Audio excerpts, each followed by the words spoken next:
All right, welcome everyone. We're Semblance of Sanity. I'm Caleb. I'm Jacob. And we're here for Ancient Magus Bride, Episode 2. And we have brought ourselves into a wonderful world of witchcraft and wizardry and sorcery, and it's not Harry Potter. It's not Harry Potter. Now, the last episode ended at a rather, how shall we say, very particular moment where the Magus, Elias, said that, yes, Chise, I actually am intending to marry you. Yes, which makes this all a little bit awkward, because we get the feeling of this is directly, inspired by Beauty and the Beast. Yeah. But the thing is, in that story, the Beast didn't have intentions for the woman other than to be Belle. No, except he did, because he knew that he had to get the curse lifted, and he didn't know how to do it. I guess in this case, it feels a little bit weird, because instead of her, in Belle's case, making the sacrifice, she made the sacrifice. In this case, she still made a sacrifice, but she was selling herself, and then he paid for her. Even though we don't know the details of that, but it seems a little bit contracty, transaction-y. Right. But he has been very polite thus far, which is something the Beast wasn't. So. Yes, but there is also the element of where we are unsure of what the Beast's motivations, or the Magus in this case, with Elias being a classy person, but not necessarily a gentleman. The idea of where we can kind of feel the time period setting basically being something pseudo 1800s in terms of the inspiration, but in that time slavery was very much a thing. Okay, that is a good point. And also the thing to bring up is that will be a theme, I think, going forward in this show, is the idea of when you have a story where a person is considered property or a pet or something like that, there is maybe a little bit of romanticizing of that, a bit much. Whereas, if we look at it in, the context, we go, okay, this isn't right, but it's a story with conflict, and this is a good starting point for conflict to where it can develop into something different. Right. And I think that's where the value of the show will be, as we kind of explore what it means for Chise and Elias to have any sort of relationship. Exactly. Not necessarily romantic at all, but having the human connection be explored amidst the role of their relationship. Right, and how Elias handles that role that he has taken upon for himself. Right. But at the same time, he hasn't been very overt with being like, I am your master and you will do what I say, or anything like that. Right, and that's where it's redeeming a little bit. But it's still a sort of an awkward situation. It's still a sort of an awkward situation. Yeah. So going forward, I'm looking forward to getting into the magic of this world, finding out where they can communicate each other, but also in the ways that they can transform each other. Because I get the idea that Chise is going to have some incredible character growth. Yep. But even in a slightly different way, Elias is going to have that slight rotation where we get to unveil his character growth in such a way to where he will become something completely different. Right, we don't really know because it hasn't been firmly established how he needs to grow. Exactly. So, other than maybe, freeing her. Well, yeah. So without further ado, let's get into this episode and see how this story unfolds. Oh shoot. Oh, crap. Okay. One today is worth two tomorrows. I like that. Well, that tells us a lot about how she feels about herself. It's the idea of, her saying she doesn't care whether or not she lives or dies. Oh, sure. It's kind of actually morbid and sad. It's the idea of surviving and making it through a day.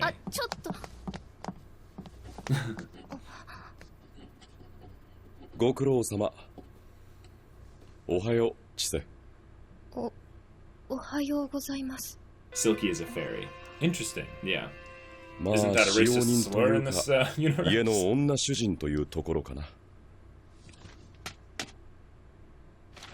To the involved church, madam. Oh, wow. Members. Cool.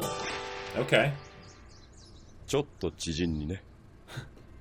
私は破格の値段でこの魔法使いに買われたらしい。 Good. Quite Again, some outrageous. internal.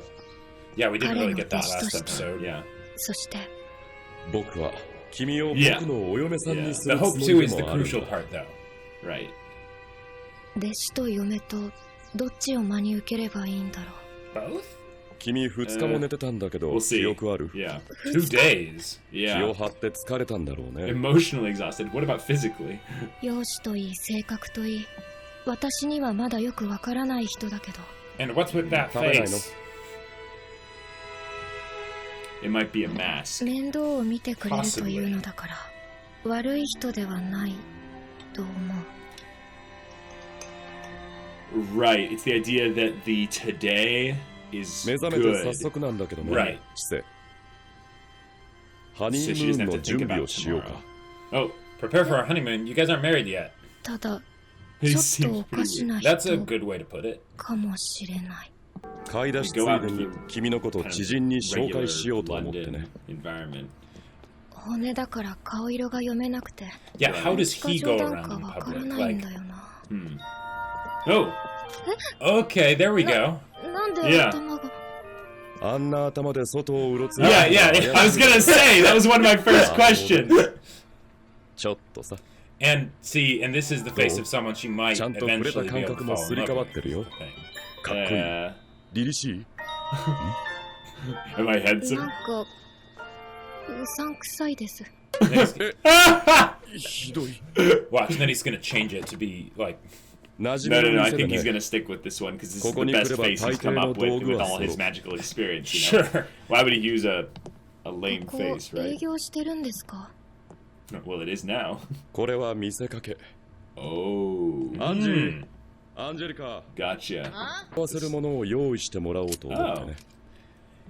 I like this character already, just Yeah, by the yeah, design. yep, Like uh-huh. immediately. Well, plus just the idea that Come on, she's the this supplier, like, 弟子 Oh my. チセって言ったっけ？変なルートで手に入れたんじゃないでしょうね。ちゃんと綺麗なお金で手に入れた That's there's nothing proper about buying her. Thank you. されてない？君は僕を何だと思ってるんだ。 That's interesting. He said, "What do you think I am?" instead of "Who do you think そ I こは am?" 早めに否定してくれないと。服を向かれて現れたり、プロポーズは変なことに入りますか？ Hmm. yep, there we go. Oh, this anime trope. We had the kudere, now we have the tsundere. Yeah. Go take a walk. まったく常識ってもんがなってないんだから。 Oh, cool. Little creatures and stuff amongst all the, Yes. you know, What? fancy gadgets and things like that. Or is she beginning to see them? Well, she saw them in the あのエ previous ンジョア episode. スが嬉しいよね。私はアンジェリカ・バー Like a ン、 burly 絶滅寸前の魔法使いの一人、マギウスクラフトの技師さ。 artificer. スクラフト。 Oh, で yeah. Yes. 魔力 Oh, を yeah. 能力にする道具やからくり。悪いけど中断。おとなしくしてるんだよ。私の修行見てくれる Aww, so She is cute. adorable. いいからさっさと引っ込みな。 I love those faces. That, 娘さんですか？ああ、まっとうな職についてほしいんだけど。 And somehow she's supposed to just ignore that. あの魔法使いって。 they haven't addressed the creatures yet, so it's like we don't know if Angelica can see them, but we're assuming she should because She's a mage. She's a mage. Yeah, はい。この世には魔法と魔術がある。 in case そ you の haven't 違 figured い it はわ out. かるかい？ Oh, the difference between magic 簡 and 単に言う sorcery. と、魔術師が扱うものは魔術って名 Oh, のかな。 interesting. この世の断りを理解し、自分の持つ魔力でそれを組み替えたり書き換えたりして Ooh, it's sort of like 結果を alchemy. 起こす。対して私たち魔法使いが使う魔法ってやつは、妖精や精霊の力を借りて、その断りに干渉して起こ Ah, す奇跡 okay. のこと Interesting. That's a very, very different thing. 魔法の Yes, 方が The, 楽ち the んに思 source える of だろう。 power だけど他 versus 人の the 手足を application 借りてる of ような power. もんだから加減や操作が難しいんだ。 Wait, 修行中にしょうもない失敗をしてね。 that doesn't look too bad. このざまず No, that's tied to 魔法に something もいろいろ different. と It's 勉 like 強が a, 必要でね。まとも But に she やんない still と has her こういう arm. 事態も no, 起き it's かね like な a いから。 fairy basically 真 took 面目にやりなよ。 control in some way. 私にも魔法って That is the 使え big るんでしょう question. か？ Right. なんなら試してみるかい？ Maybe summon that phoenix from the opening. Oh. Is that a spell, or is she calling a No, fairy? she's just weaving with... Oh, no, it's a fairy. 俺はアンジェリカ一筋だからひいきにしてやれねえけどよろしくな。 Okay, okay. こいつは私の使い魔のヒューゴ。 Yeah. Avoid 水曜おじゃのい。 Avoid いたずら yanoi 好きだけ water ど仕事 spirit. はするよ。 Okay. Oh, he's mischievous. 力を Okay. 貸してあげな。練習用に使う石だよ。自分の望む形になるように干渉する。Stand back a little bit, just in case. 私の好きな花ってなんだろう。 Oh, this is cool. Yeah, The lighting changed. yeah. Whoa. Wait a minute. Whoa, whoa, whoa, wait. Wait. This is her memories. This is her bringing up. Yeah. But the thing is, does she even have happy memories to? Right. Oh, What if instead of So creating a real. flower, she created a likeness of her mom? maybe.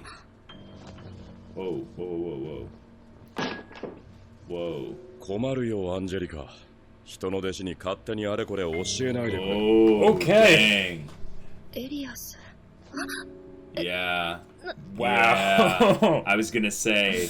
Okay. Oh crap. すみません。部屋を Are こん her なに。 feet レイン okay? ズワース。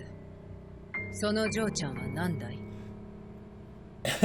Oh. This is the idea of Right. what type of mage is Uh-huh. she? Oh, at least that thing's okay. 魔法は奇跡だよ。 Unless, Slay yeah. Yeah. Slay Beggy, which we don't know what that is yet. We know it's kind of a silly name, なる though. ほどね。 Yeah. Oh, gotcha. Because he described it as being a natural attractor for the fairies and stuff. Right. ごめん And な if さい。 magic is done through the 興奮を fairies, してしまって。 then あんたが謝る必要なんてないんだよ。いい？今回悪いよ。あの俺、何も言わなかったクソ。って。弟子に何の説明もできない師匠なんてただの I クソ thought he was a ね。 bonehead. It's both. Yeah. 悪いけど奥にほうきとハンマーあるから持ってきてくれる？はい。 Are you sure? She might turn it into Mjolnir and a flying hammer. No, Or she's not flying- utilizing a. Oh, they had a little 料 exchange. 金割り増ししとくからね。 She noticed. Good. I mean, I know they're all in the real world, Right, but it's but it's the idea of Yeah. interacting with non-magic folk. right. You need to maintain both. You need to maintain both. Yeah, there's a balance. The そう two-day いえば delivery thing 癖 probably は isn't the ポピー case が好きなのかい Yeah. 好きというか、なんとなく思い It was a 出して positive memory, ず though, っと she's saying. 昔あんな花畑を見たことが母と。 And her memories of her mother are not 君の generally 両親は positive. Yeah. 死んだのかい？それとも置いていかれた？ Both. 直接的な言い方するんですね。どういう過程や過去があれ、君が今ここにいる現実は変わらない。そうですね。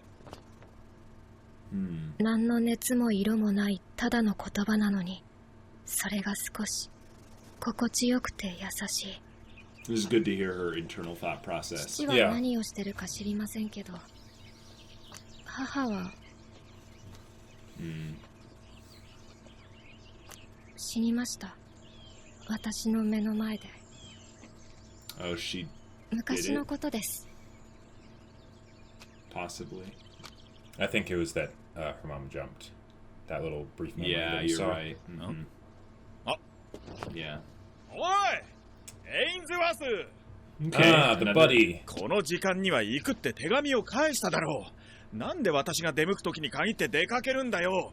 引きこもりのくせに。僕にも用事くらいある。私は君のところ使用人に嫌わ They れて didn't るか let ら him inside. 家に No. も入れてもらえないし。そもそもお前が勇んでくるようなことでもないだろああ、君が彼の弟子になった知世だね。こんにちは。私はサイモン・カラム。今日は君たちにちょっとしたお使いを頼みに来たんだ。 Ah, a quest. Yes. Does this guy strike you as a bad guy or a good guy? he strikes me as someone that's in the middle. But yeah. But he's at least trustworthy. You know? Yeah, they're making him kind of cute looking. Right. In a way. He sits on the fence. Studious. 緊張しなくていいよ。サイモンはただの腰抜けな。そう、私は恐ろしい魔法使いに怯える哀れな子羊なのだ。死ね。Die! You pulled the Okay, he's comic relief. He's comic relief. 事情はなんとなく把握しているつもりだ。よく耐えたね。この人でなしに愛想が尽きたらいつでも教会に来るといい。相談に乗るよ。おい。There's actual comedy in this. Yeah, I was not expecting. I was not expecting that either. 何十年も大きな動きのなかった君がいきなり弟子を取ったというのは。さすがに上に報告せざるを得ないんだよ。私たちもいつから存在するかわからない魔法使いのことを考えなくはないか。The sorcerers, Jacob. 何百年経ったら君の上は見識を改めるのかね。Wow. Yeah. 神がその息子のご一筆でもあればいいんだけど。Oh, okay. その面倒は私が。 This is getting really interesting. Yeah. 君のせいじゃない。この村の住民はみんな。エインズワースの作った薬で治すんだよ。Does he use it like Becky? I don't think so, no.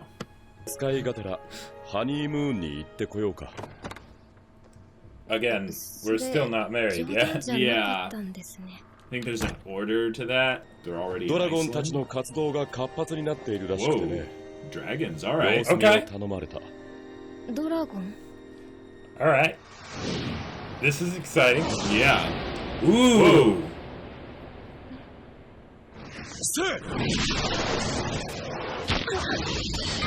Oh, okay. This is sudden. Yeah, just a bit, and problematic. Now, apparently this dragon doesn't have teeth, or... Oh! Okay. Judging by your voice, you must be someone antagonistic. Oh, at least she's not gonna die.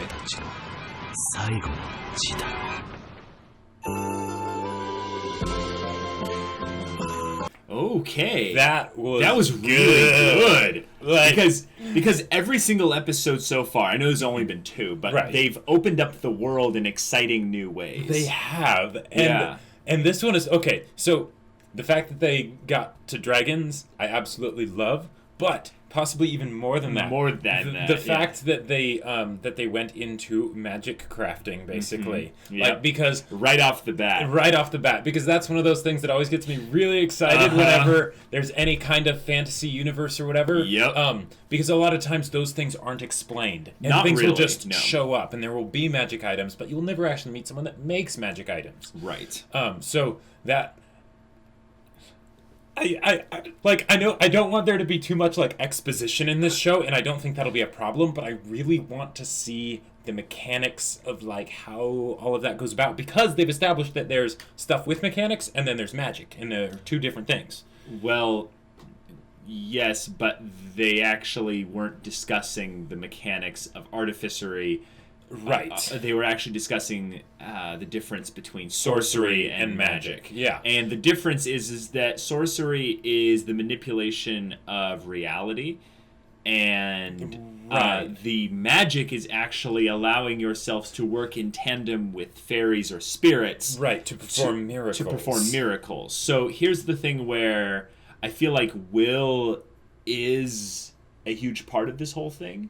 Mm-hmm. But I think one of the things that they didn't do was go into any sort of mechanics about artifice, magical artifice crafting and stuff but like they that. threw out a bunch of words. Yes, but Jacob, I feel like you need to tone down your expectation just a little bit. Right, because that's probably going to be the extent of what they'll do for now. Yes. Is that they will stick to proper noun adjectives. Right. You know, and that is absolutely fine, because totally fine. This show is about the Magus and the bride, not the magic crafter in the one shop. Right. But one of the things that I really like about that is that it allows for basically people to explore the world further than just what you get in the show. Exactly. And when those sorts of things happen, those tend to be some of my favorite stories. Yes, I think Angelica's character, Angelica Burley, I think was her last name. I think so. Yeah, is probably one of the coolest character designs so far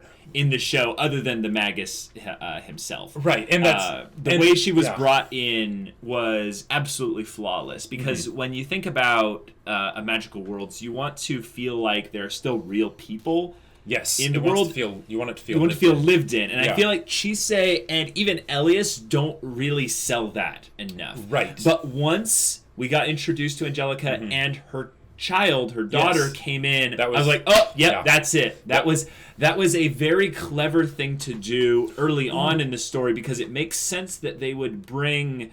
That Elias would bring Chise to an artificer like this for the purpose of getting her some necessary protections against the kind of magical things out there in the dragons and all sorts of stuff. But because of the last episode. Yes, absolutely. And, like, okay, so on the one hand, it kind of feels like basically he's like, yeah, I'm an epic level, like, I'm an epic level mage, and I got this person that has these awesome, like, racial benefits, basically, but they're still like, what, first level heroic character? Right, exactly. So I need to, like, get them a bunch of cool magic items so that they don't, like, instantly die when I take them places.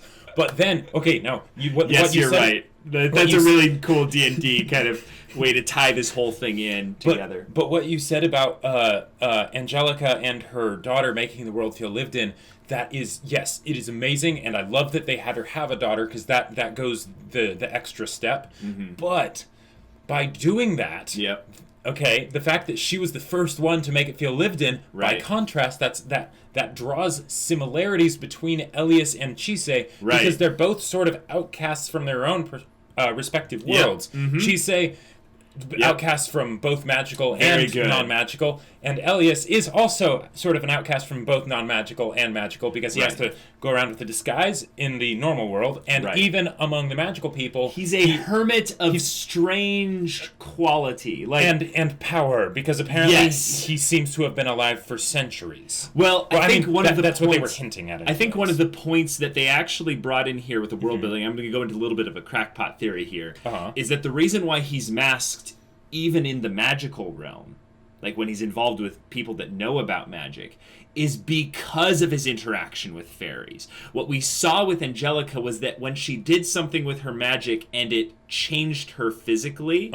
it was like that's a bit dangerous. So you're saying he got into, like, dragon magic? But I'm saying that he got into the advanced stuff. He got into the scary magic. The kind of magic that makes you immortal. The kind of magic that makes you a demigod. Or a lich or whatever. Yeah, or something like that. And it has drastically altered him physically. To where even amongst the magic folk, we're like, you committed taboos. You've done things that we're not proud of. But he doesn't want people to know exactly which taboos he's been dabbling in, because then they might even more reject him. Well, it's the idea that mystery is crafted around him from Chise's perspective, but even more so from people like the priest pastor guy that came in and is kind of like, I don't know, like, how long you've lived or whatever, but y'all mages and stuff are whack. You know? Now, and that's great, because then it also introduces the relationship between the church, which is also very interesting. Yeah, which is also very interesting, and I also like the fact that they made the person that was the introduction to the church be,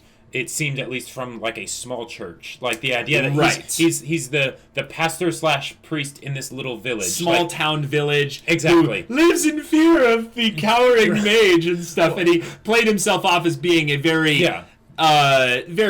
casual person with not a lot of power, but not necessarily a lot of position either. Right, and I would say that's one of the reasons why we can probably trust him a lot more, because in stories it's generally the people that are in the high positions of power that you have to worry about a bit more. Right, it's kind of a trope, particularly specifically since they're marketing, anime and stuff like that to people of a generally younger generation. But I feel like this show in particular has a little bit more of a mature theme in particular. Oh, absolutely. Because they're dabbling in things that I can sense the themes going a little bit more mature than even we're expecting.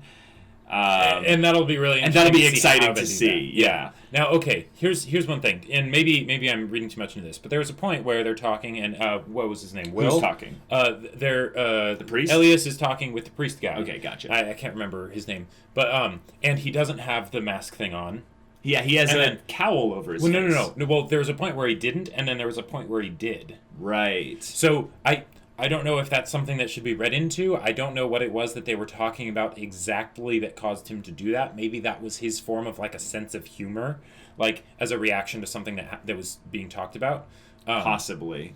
But so anyways. You're reading into it thinking that there's some story reason as to why he covered his face. Well, right. It's one of those things that makes me wonder, because I like the idea of him wearing it when he's out in public, because it's not really like covering up the fact that he maybe committed some taboo or trying to disguise which one. It's more of covering up than making people not actually know. It's just like, you don't have to actually worry about that. For your sakes, I'm going to put on a more acceptable appearance. But you know that I'm that guy. That guy, yeah. I'm Elias. The thing, right? Right.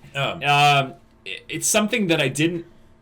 I noticed it, and I was like, that's interesting. But I didn't sense that there was any data to support a specific hypothesis. Right, and I can't really think of any. And I can't really think of any particularly, because he was walking around the countryside with the bone mask shown. So if someone came by, maybe he would have reflexed into a human form in an instant, and it happens so quickly that it's just at the base of his will. That's how powerful his magic is that there's no sparkles or anything like that. It's just will, boom, made real immediately. It's like that line in the 6th Harry Potter book that I liked so much, where Harry and Dumbledore are going through the cave, and they're about to get to the place where there's the potion that they need to drink, and Harry's all like being surprised that there aren't any like flashes or anything like that when Dumbledore's doing stuff, and he's like, oh wait, no, that's just more of a sign of ineptitude than like experience. Exactly. Also, particularly because in that world they're trying to keep themselves hidden from the Muggles.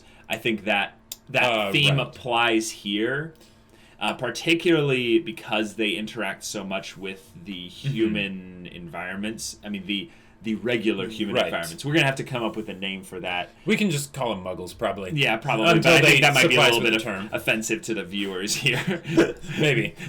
But we do know that they do keep it secret, because the regular people did not believe Chisei when she was seeing all the stuff.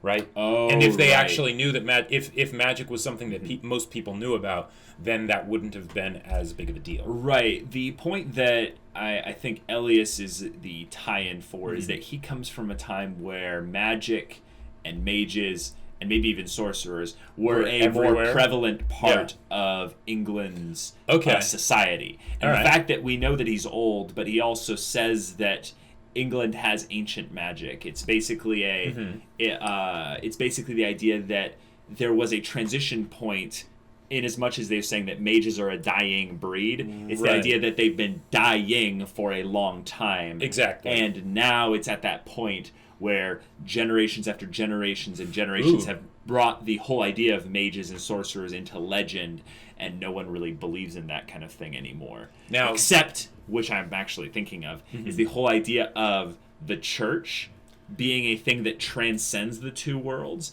and those are some of the old people that have still the knowledge of, we know that mages and sorcerers are still a thing, and some of us are in contact with others, but this is my theory, is that the church is the housing place for sorcerers.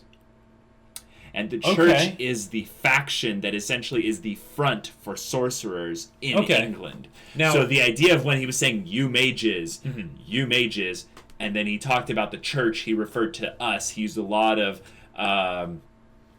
plural personal pronouns. Yeah, exactly. The idea that he speaks for a faction, which is, I mean, the church is kind of a faction in almost whatever context you put them in.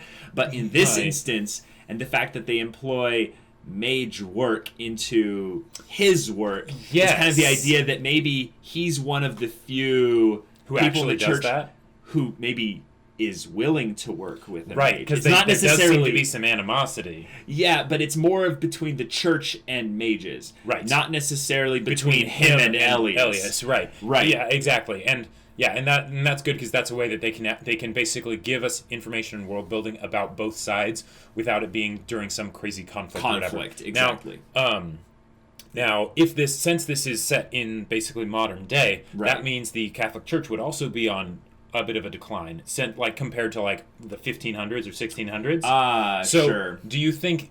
But they were post a lot of the schisms and reformations and stuff like that. So it's not like it's on a waning decline. A good and also, point. since this is particularly an AU of the real world, we're not necessarily inferring any actual proper names for anything related to the Church of Europe. That's true. Yeah. The Church in this does not have to mean the Catholic Church. Right. So now, it could be kind of interesting to go into what their interpretation is on a lot of things, specifically in England, because they're going to show real places like Buckingham Palace, Big Ben and stuff like that. Sure. But they're going to give us an alternative twist on maybe some things that we could be very familiar with. But it's like, it's kind of that aspect of the world living around just, out of the corner of your eye that you're not aware of. And we could get to know, okay, you think it's this way, when in actuality, they're all sorcerers, maybe. If they wanted the idea of we're getting a little bit into the Catholic Church, but the whole idea of, the sacraments and things like that, maybe those are magical artifice items and things like that. Could be. I mean, there's a whole lot of things they could go into, but they actually, here's the one I'm really wanting to bring up. They brought up the whole idea of religion. They literally said, we haven't received a letter from God and his son. I was like, wait, whoa, hold on. Right. Are we bringing in, like... Yes. That's, I think, the closest thing to make it be like, okay, this might actually be the Catholic Church. Because I'm like, wait a minute. Because most people don't say, they'll bring up God and they'll be like, all right, just God, Right, but they won't... The great being, the supreme one, or what have you. Yeah, but mention of and his son. Right. They first brought up that's the an masculine pronoun, okay? Right. And then they used the, familial connection of his son. I'm like, whoa, hold on. So I think they might be saying that this actually is the Catholic Christianity type thing. Right. But we don't know. And also, this is the thing I'm bringing up, is if the idea of sorcerers... are the reality manipulators. Right. Are they going to go into the idea that, the Big J was a sorcerer that ascended to, like... Either that or possibly he was beyond that and he was an actual mage that was manipulating forces that other people couldn't see and performing miracles. Because they said miracles, and I'm like, no, here we go. This is going to be good. So I'm really interested to see what they do with that. I'm hoping that this story goes long enough to where they could get to that point, but I get the feeling that it's not prevalent enough in this story in this time to where they would get into God stuff. But hopefully the manga is like, moving along just fine. It's not going to get canceled anytime soon, because I love when things mess around with religion. It gets kind of fun at poking. At the very least, it becomes memorable. Yes, exactly. Now, okay, but back to the episode. So they introduced dragons here. They introduced the church here. Now, they introduced artificers. They introduced the whole concept of mage work versus sorcery work. Right. And they described a little bit more of the relationship between fairies that are like loyal to a specific person. Right. But there's a lot of good, just general like character building as well. Oh, absolutely. Now, here's the thing that I'm wondering though, because world building, this show is killing it. Killing it so far. As far as that's concerned. Now, because it's been doing so well with world building, I hope this show lasts for a while. Right. So that they can keep making this bigger and bigger and bigger, since they're doing such a good job of it. And then go into more detail on specific things as well. Well, yes, but... so because I'm hoping that it ends up going for a long time, what are going to be the long-term conflicts based on what we've seen so far? The major players that we've seen so far are the people that sold Chisei, the church, the dragons, and mages and sorcerers. Yeah, and then mages and sorcerers. Now, and then of course our main characters. And our main characters. Yeah. Now, the fact that mages are on a decline, they're a dying breed, right? Now, but they didn't say anything about sorcerers. They didn't say anything about sorcerers. Because the way the sorcerers were mentioned in the first episode, they seemed like they were a dime a dozen. Right? Like, oh, he's not one of those fakers or whatever, the sorcerers. So, here's what I'm wondering. If the mages have been steadily dying out, the question is, why? The fairies. That's my actual, very obvious thing, is the idea that now there's fairies a could war, be a separate force. There's a war going on against fairies. And this is where I think that the conflict will come in, is that Elias is one that is secluded right now, but he's not going to be that way forever. Oh, so maybe one of the reasons he's been okay for so long is because he lives in kind of a bubble? Right, and he doesn't want to go out into the problems that exist within maybe the sorcerer, fairy, mage potential conflict. And the idea will be... what kind of people out there in the world are trying to basically attain magic. Whenever you think about magic or sorcery or anything, you can lump it all into power. And how many conflicts out there in stories are because someone has power and is misusing it, or someone is trying to gain power so that they may misuse it. Then we're talking about if they're actually... they're not going to misuse it. They're going to use it very well. Right, and this is going into typical antagonist type of stuff. I feel like Ancient Magus Bride doesn't have to touch that for a while.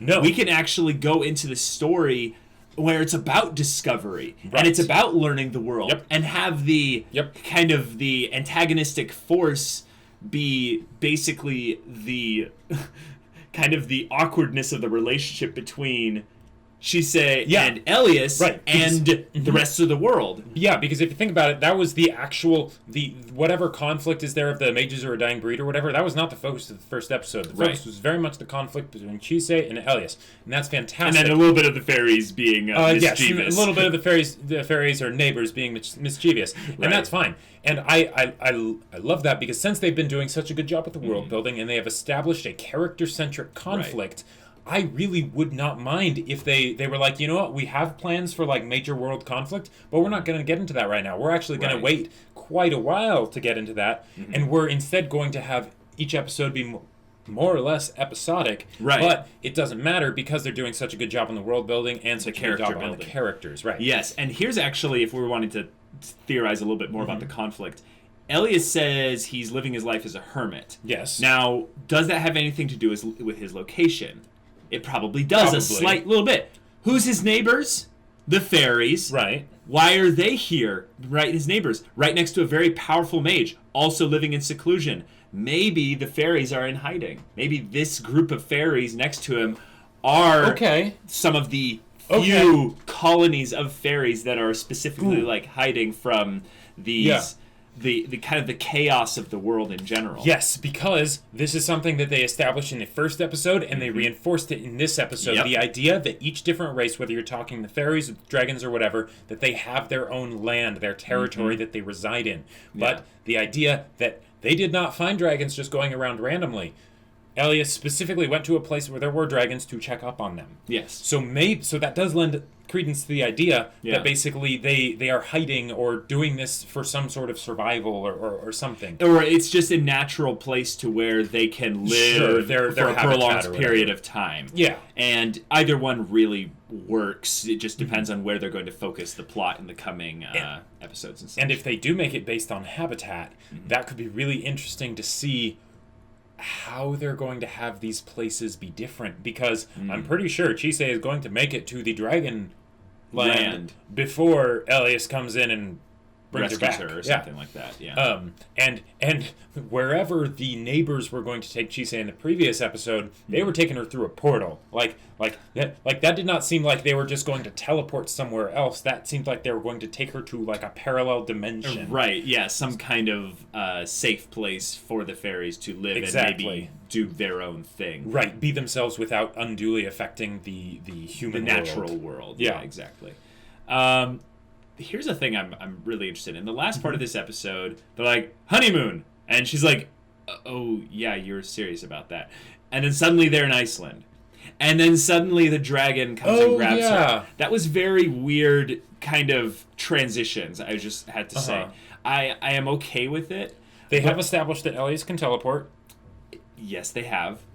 But we didn't see his grand method of teleporting, which we saw in the first episode. Saving on animation, maybe? Maybe. But also, another thing that makes it feel a little bit interesting is I'm thinking about pacing story-wise, is the idea that the story has places to get to, and maybe in the manga they don't feel the urgency to get to specific ending points for an episode, and the manga isn't necessarily crafted perfectly for an anime. You know what I'm saying? Yeah. So basically that what we might see coming in the future is a little bit of awkwardness of finding out what's a complete episode story, because maybe the themes of the way this story is told in the manga is a little bit more melancholic. It's not as it meanders. It's constantly weaving aspects of world building in with actions taken by Elias and Chise. Right. And this is just an example of where they're like, cliffhanger, she's taken by the dragons. Tune in next week. Yeah, exactly. And that made me wonder when I first saw it whether they were basically going towards more of a linear progression for as far as the pacing of the show and everything, and that they're like, okay, we need to chop, keep things moving.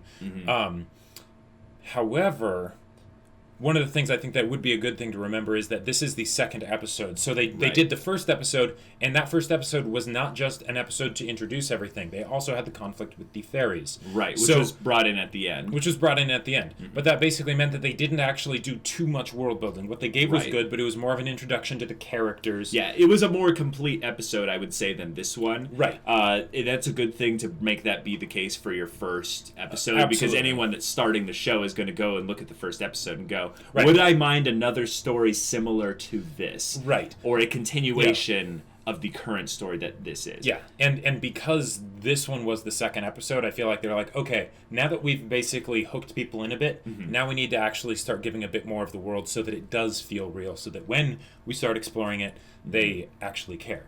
Right. Also, another way that this works is you could introduce another character, and I feel like the point of me looking at the priest's character and kind of immediately distrusting him a little bit before realizing, no, he's a comedy character. He's very much a fun side character. I was kind of looking for that character that I'm supposed to kind of look at as in the gray area, kind of like Elias is, but someone that's antagonistic more towards Elias. And then immediately we get introduced to this Dragon Rider guy, and I'm like, oh, here we go. And this is that type of character. He had the deep voice and everything. Now the white hair, you know. now here's one of the other reasons why I don't mind that they introduced this as a way to end this episode, because one, it gives a nice cliffhanger for the next one, but also they introduced dragons, and there are few things more disappointing than seeing dragons be introduced in a fantasy story and have them not be done justice. Right, and these dragons, or at least this one. This one looks pretty cool. Looks really good. By ending it here, saying we're going to the land of the dragons, they can spend an entire episode on the dragons. Yes. And that is exciting. And if you have the 3-episode rule in tandem here, they're basically like, oh, don't worry. We'll do the one episodic kind of beginning introductory episode, and then we'll have 2 episodes where we get things into the dragons. Oh, yeah. How's that for your 3-episode rule? And you want to watch another one? More, please? Yes, please. Yes. But yeah, I think this show...